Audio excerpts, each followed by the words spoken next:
Hi అండి, నేను మీ Vahini. Welcome to our channel Tarak Vahini TET and DSC. ఈ ఛానల్లో ఏపీ టెట్ డిఎస్సి సిలబస్ పై ఎవ్రీడే వీడియో క్లాస్ అనేవి ఫ్రీగా ఉంటాయి. ఇంకా ఎవరైనా ఛానల్ని సబ్స్క్రైబ్ చేసుకోకపోతే వెంటనే సబ్స్క్రైబ్ చేసుకోండి. ఇప్పటికే మనము 3rd క్లాస్ నుంచి 8th క్లాస్ వరకు ఉన్న తెలుగుని క్విక్ రివిజన్స్ చేస్తూ ప్రతి చాప్టర్ కి కూడా 20 to 30 బిట్స్ అనేవి ప్రాక్టీస్ చేసుకోవడం జరిగింది. అలాగే మెథడాలజీకి సంబంధించి నార్మల్ గా ఒక 3 క్లాసెస్ అనేవి చేసుకున్నాము. అండ్ ఈ తెలుగు అకాడమీ బుక్ లో ఉన్న ఫస్ట్ చాప్టర్ ని తెలుసుకుంటూ అలాగే దానికి సంబంధించిన ప్రాక్టీస్ బిట్లు కూడా చెప్పేసుకున్నాము. ఇది సెకండ్ చాప్టర్ అన్నమాట, భాష సమాజం సాహిత్య ప్రక్రియలు. ఇందులో ఇన్ఫర్మేషన్ ని తెలుసుకుంటూ ఇందులో 30+ ప్రాక్టీస్ బిట్స్ ఉన్నాయన్నమాట, అవి కూడా తెలుసుకున్నాం. ఓకే, భాష సమాజం. మనిషిలో దాగిన అంతర్గత అభివ్యక్తి శక్తులకి భాష ప్రతిరూపం.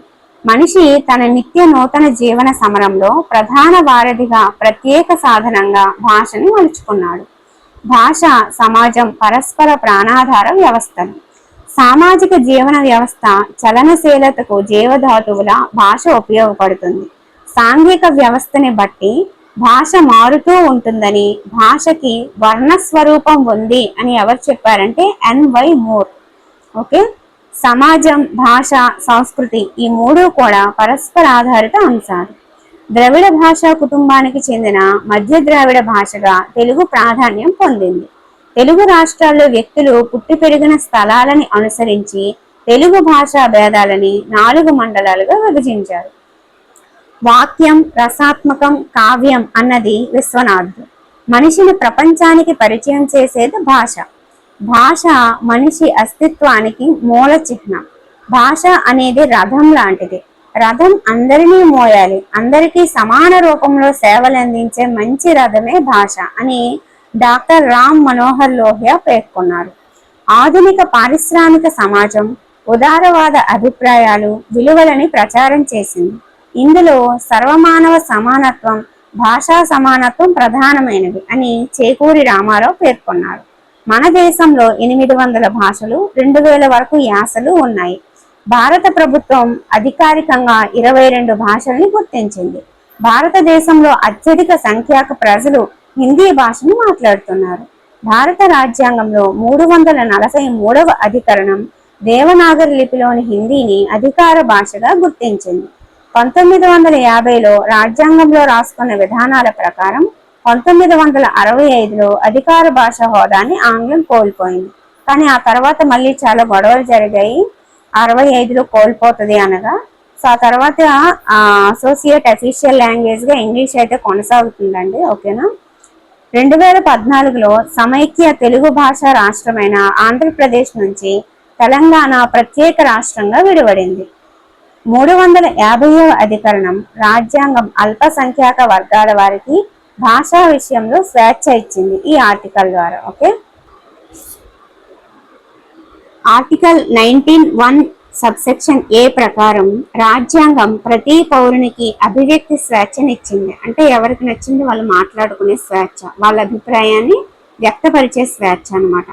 అధికరణం 29(1) భారతీయులు తమ భాషలని, సంస్కృతుల్ని పరిరక్షించుకునే హక్కు అన్నమాట.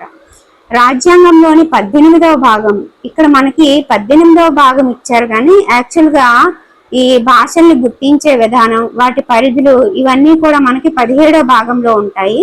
ఇక్కడ 18వ భాగం అని ఇచ్చారు కాబట్టి ఇది రాంగ్ అని నేను అనుకుంటున్నాను. ఒకవేళ ఎవరికైనా తెలిస్తే కామెంట్ సెక్షన్ లో తెలియజేయండి. ఓకేనా.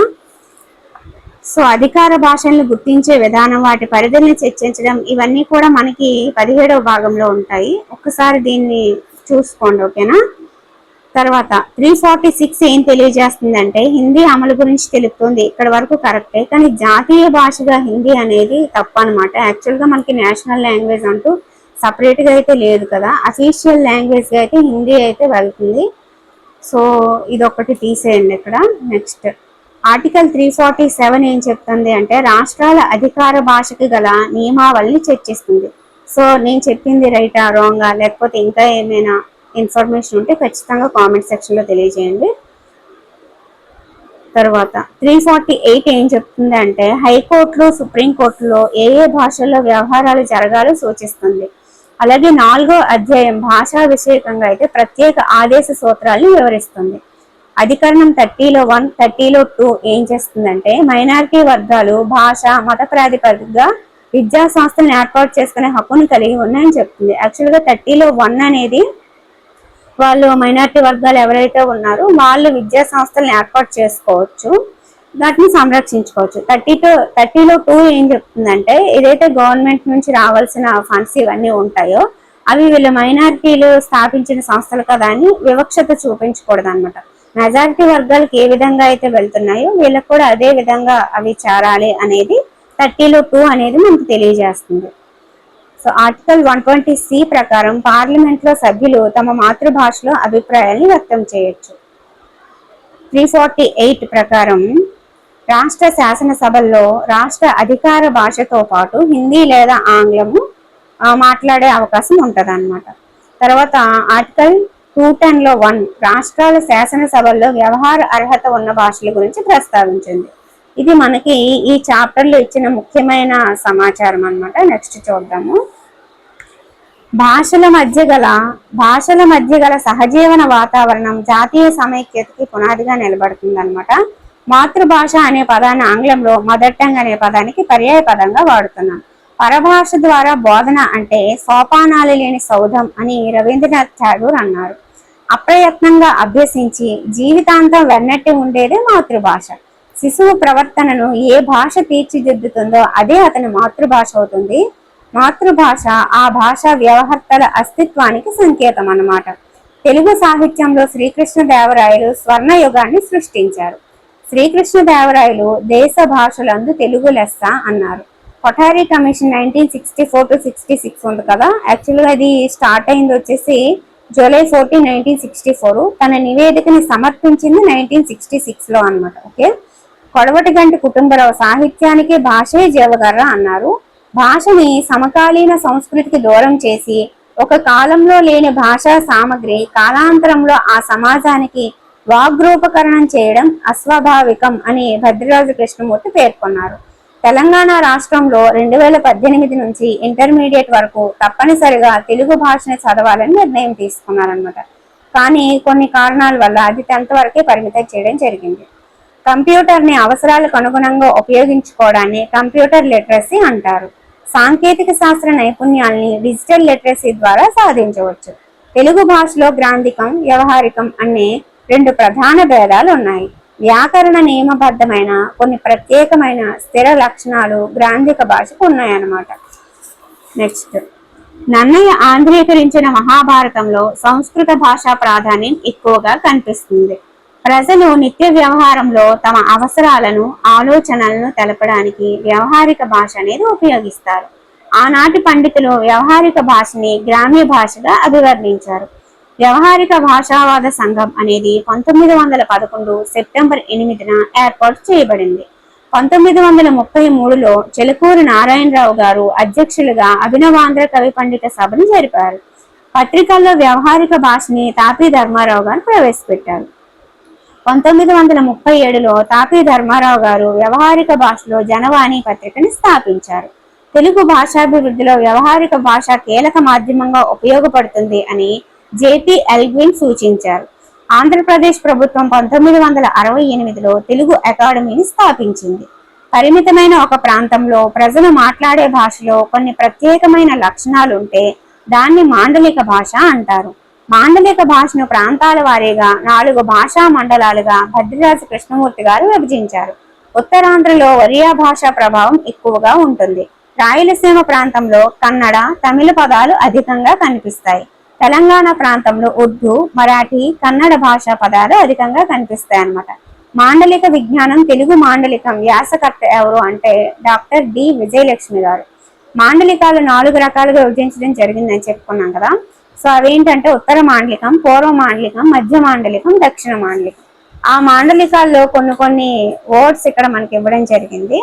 సో ఉత్తర మండలంలో గిన్నె లేదా తట్ట అంటే, పూర్వ మండలంలో చెప్ప లేదా బొచ్చ అని, మధ్య మండలంలో పల్లెం లేదా కంచం అని, దక్షిణ మండలంలో తట్ట లేదా గిన్నె అని అంటారు.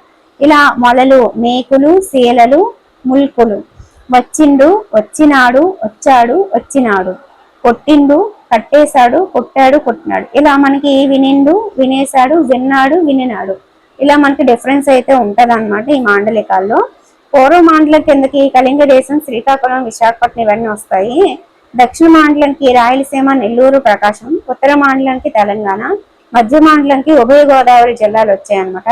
యాక్చువల్ గా ఈ 4 ఇప్పుడు ఏమైనా జిల్లాలు ఇవి చేంజ్ అయ్యాయా, ఇప్పుడు ప్రెసెంట్ ఉన్న బుక్ లో ఏంటనేది మీరు కామెంట్ లో తెలియజేయండి. చూసారు కదా, 2025 లో రివైజ్డ్ ఎడిషన్ అనమాట. లేటెస్ట్ బుక్స్ ఏమైనా ఉంటే గనక ఒక్కసారి ఏమైనా చేంజ్ అయితే నాకు తెలియజేయండి, ఓకేనా. భాష మీద భౌగోళిక పరిసరాలు, సంఘంలో కుటుంబ నిర్మాణం, ఆచార వ్యవహారాలు, కట్టుబాట్లు, మూఢనమ్మకాలు మొదలైన వాటి ప్రభావం ఉంటుందని పిఎస్ సుబ్రహ్మణ్యం అన్నారు. భాషా వ్యవహారంలో వ్యక్తికి వ్యక్తికి భేదం, వయస్సు, జాతి, కులం, వృత్తి, స్త్రీ పురుష భేదం మొదలైన వాటిపై ఆధారపడి ఉంటుంది. ఇలాంటివి కుల మాండలికాల కిందకి వస్తాయని పిఎస్ సుబ్రహ్మణ్యం అన్నారు.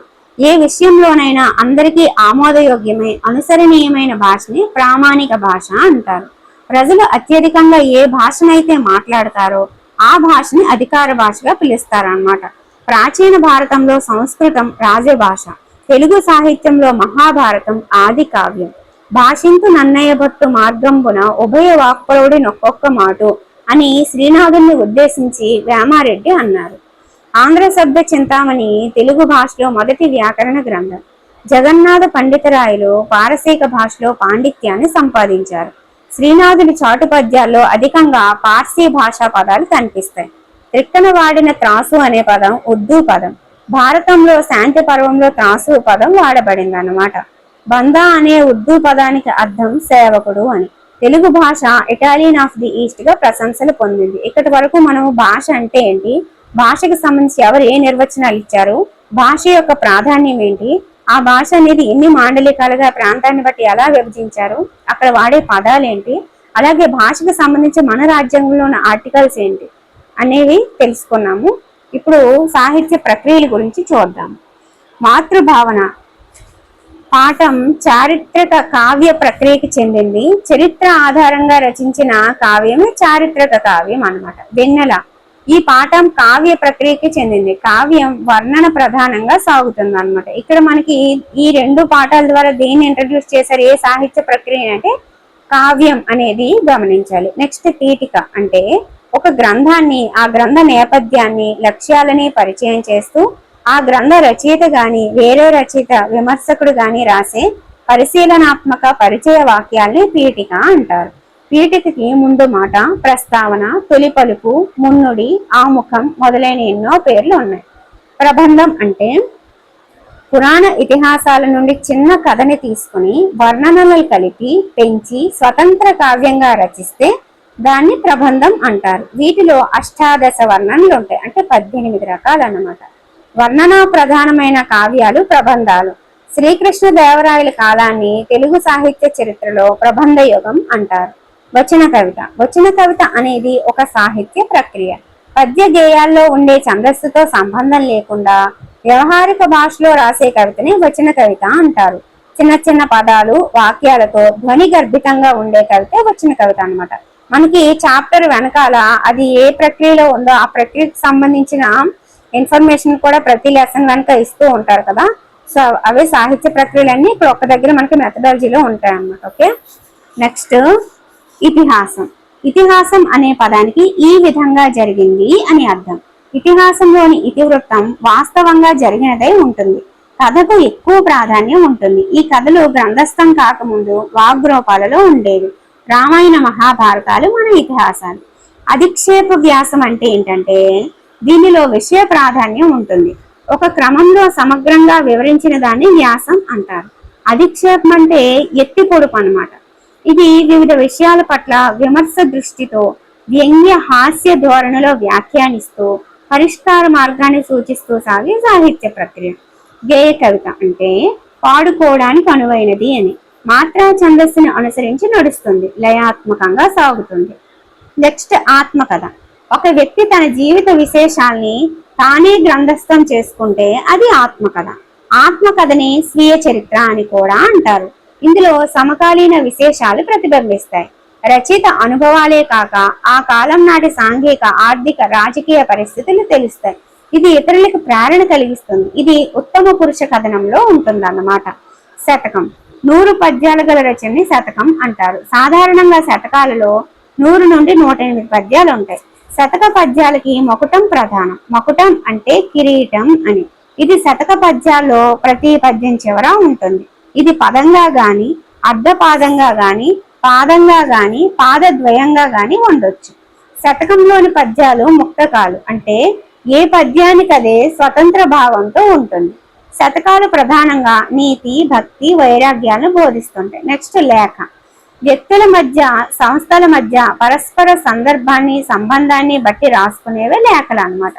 కొన్ని ప్రముఖ వ్యక్తుల ఉత్తరాల్ని సాహిత్యంగా పరిగణించడం జరుగుతుంది. ఇవి ఆ వ్యక్తుల అభిప్రాయాలని, వివిధ వ్యక్తులతో వాళ్ళకున్న పరిచయాలని, సంబంధాలని, సమకాలీన సమాజ జీవనాన్ని, పరిణామాల్ని తెలియజేస్తాయి. లేఖలను విమర్శకులు 3 రకాలుగా విభజించారు. వ్యక్తిగత లేఖలు, వ్యాపార లేఖలు, బహిరంగ లేఖలుగా వీటిని పేర్కొనవచ్చు. కథాకావ్యం. వివిధ కథల సమాహారమే కథాకావ్యం. ఇందులో వస్తు ప్రధానమై, రమణీయత కథను శోభితమై, మనోరంజనంతో పాటు నీతిని, వ్యవహార దక్షతను, కార్యకుశలతను, ధర్మ ప్రబోధాన్ని, ఉత్తమ గుణాలను పెంపొందించే కథావళి ఉంటుంది. నెక్స్ట్ పుస్తక పరిచయం. ఏదైనా ఒక పుస్తకాన్ని సమగ్రంగా చదివి అందులోని విషయాన్ని సంక్షిప్తంగా పరిచయం చేస్తూ గుణదోషాల్ని తెలియజేయడమే పుస్తక పరిచయం. ఇది చదవగానే ఆ పుస్తకం మీద ప్రాథమిక అవగాహన, చదవాలనే ఆసక్తి కలుగుతాయి. యాత్రా రచన. రచయిత తాను చూసిన ప్రదేశాన్ని గురించి వర్ణించే రచన యాత్రా రచన. దీనిలో ఆ ప్రదేశం ప్రత్యేకత, ప్రకృతి రమణీయత, చరిత్ర వంటి అంశాలు ఉంటాయి. రచయిత ఆత్మాశ్రయ శైలిలో భావాలని తెలియజేస్తారన్నమాట. గీతం. లయకు ప్రాధాన్యం ఇస్తూ మాత్రా ఛందస్సులో సాగే రచనే గీతం. శ్రీశ్రీ తన మహాప్రస్థానంలోని ఖండికలన్నీ గీతాలుగా పేర్కొన్నారు. ద్విపద. 2 పాదాలున్న పద్యం అన్నమాట. ఇది జాతి పద్యం, గానయోగ్యం అయింది. గజల్. ఉర్దూ సాహిత్య ప్రక్రియ గజల్ అన్నమాట. దీంట్లో ఒకే విషయాన్ని చెప్పాలనే నిర్బంధం ఉండదు అన్నమాట. గజల్లోని భావం ఏ చరణానికి ఆ చరణం విడిగా ఉంటుంది. కొన్ని సందర్భాల్లో 2 చరణాలు కలిసి ఒకే భావాన్ని వ్యక్తపరుస్తాయి. గజల్ పల్లవిని ఉర్దూలో మాతా అని, చివరి చరణాన్ని మక్తా అని, మాతా కాదు మక్లా అనుకుంటా, ఇది చివరి చరణాన్ని మక్తా అని అంటారు. పల్లవి చివర ఉన్న పదం ప్రతి చరణం చివర అంత్యప్రాసను రూపొందిస్తుంది. చివరి చరణంలో కవి నామముద్ర ఉంటే దీన్ని తకల్లాస్ అంటారు. సరస భావన, చమత్కార కేళన, ఇంపు, కుదింపు గజల్ జీవగుణాలన్నమాట. నెక్స్ట్ సంపాదకీయ వ్యాసం. సమకాలీన సంఘటనల్లో ముఖ్యమైన వాటిని తీసుకొని పత్రికల్లో వ్యాఖ్యాన రూపం, పూర్వాపరాలని పరామర్శిస్తూ సాగే రచనే సంపాదకీయ వ్యాసం. దీన్ని పత్రికా సంపాదకులు గాని, ప్రత్యేక వ్యాసకర్తలు గాని రాస్తూ ఉంటారు. తక్కువ మాటల్లో పాఠకులని ఆకట్టుకునేటట్లు, ఆలోచించేటట్లు చేయగలగడమే మంచి సంపాదకీయ లక్షణం. ఇది తత్కాలానికి సంబంధించినవే అయినా ఒక్కొక్క సందర్భంలో విభిన్న కాలాలకు వర్తిస్తుంటాయి. ఇప్పటి వరకు మనం సెకండ్ చాప్టర్ గురించి ఇన్ఫర్మేషన్ తెలుసుకున్నాం. ఇప్పుడు ప్రాక్టీస్ బిట్స్ అనేవి చూద్దాం. ఓకే. మనిషిలో దాగిన అంతర్గత అభివ్యక్తి శక్తులకు ప్రతిరూపం ఏంటి? భాష. సాంఘిక వ్యవస్థని బట్టి భాష మారుతూ ఉంటుందని, భాషకి వర్ణ స్వరూపం ఉందని చెప్పింది ఎవరు? NY more. వాక్యం రసాత్మకం కావ్యం అన్నది విశ్వనాథుడు. ఆధునిక పారిశ్రామిక సమాజం ఉదారవాద అభిప్రాయాలు, విలువలు ప్రచారం చేసింది. ఇందులో సర్వమానవ సమానత్వం, భాషా సమానత్వం ప్రధానమైనవని పేర్కొన్నది చేకూరి రామారావు. భారతదేశంలో అత్యధిక సంఖ్యాక ప్రజలు మాట్లాడే భాష హిందీ. భారత రాజ్యాంగంలోని ఏ అధికరణం దేవనాగరి లిపిలోని హిందీని అధికార భాషగా గుర్తించింది అంటే 343. భారతీయులు తమ భాషలను, సంస్కృతులను పరిరక్షించుకునే హక్కును తెలిపే అధికరణం 29(1). పరభాష ద్వారా బోధన అంటే సోపానాలు లేని సౌధం అన్నది రవీంద్రనాథ్ ఠాగూర్. సాహిత్యంలో స్వర్ణయుగాన్ని సృష్టించింది శ్రీకృష్ణదేవరాయలు. సాహిత్యానికి భాషే జీవగర్ర అన్నది కొడవటి గంటి కుటుంబరావు. నన్నయ్య తెనుగీకరించిన మహాభారతంలో ఈ భాషా ప్రాధాన్యం ఎక్కువగా ఉంటుంది అంటే సంస్కృతం. వ్యవహారిక భాషావాద సంఘం ఏర్పడిన సంవత్సరం 1911 సెప్టెంబర్ 8. మాండలిక భాషని ప్రాంతాల వారీగా 4 భాషా మండలాలుగా విభజించింది భద్రరాజు కృష్ణమూర్తి. ఉత్తరాంధ్రపై ఈ భాషా ప్రభావం అధికం. ఒరియా. మాండలిక విజ్ఞానం, తెలుగు మాండలికం వ్యాసకర్త డాక్టర్ డి విజయలక్ష్మి. పత్రికల్లో వ్యవహారిక భాషను ప్రవేశపెట్టింది తాపీ ధర్మారావు గారు. తెలుగు భాషాభివృద్ధిలో వ్యవహారిక భాష కీలక మాధ్యమంగా ఉపయోగపడుతుంది అన్నది జేపీఎల్ గ్రీన్. వినేశాడు అనే పదం ఏ మాండలికంలో వాడతారంటే పూర్వ మాండలికం.